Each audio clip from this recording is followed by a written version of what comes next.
I think this is the way to go. We live in a Chamorro cultural environment, and it's also with diversity. Therefore, this is the way to go.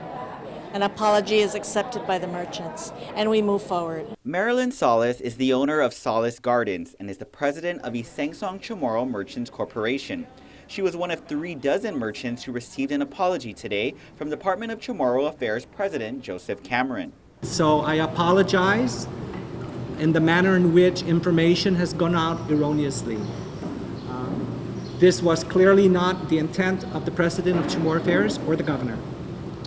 So I ask you to accept my apology. It was late last month when Chamorro Village merchants raised concern over a proposal to raise the rent. According to Cameron, that no longer will be the case. There are no plans to increase the rent before Fastback. It's a statement that bared repeating 3 times at the request of merchants and was met with applause.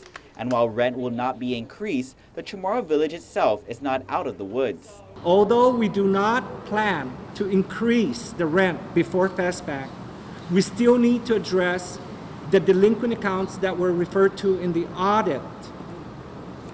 We need to sit down and hash that out on how we're going to apply that moving forward. A recent audit from the Office of Public Accountability showed that in the last fiscal year, the Chamorro Village lost $59,000. The largest expense was for $249,000 for utilities, which would be covered by common area fees. The so-called fees are part of rules and regs from 1996 that would have vendors paying over $800 for a 200 square foot unit. Some occupy more than that space and would have meant more than double what they pay now in rent. Cameron says it's only a formula that was looked at. And how the information went out, that's the formula to be applied, is not coming from me and it's not coming from the governor.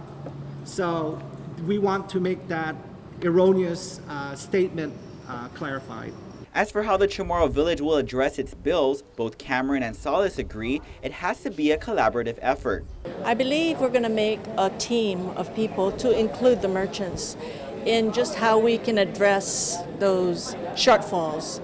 And rent increases are not going to happen until after the festival, so everybody's happy about that. Reporting for Guam's News Network, I'm Ken Quintanilla.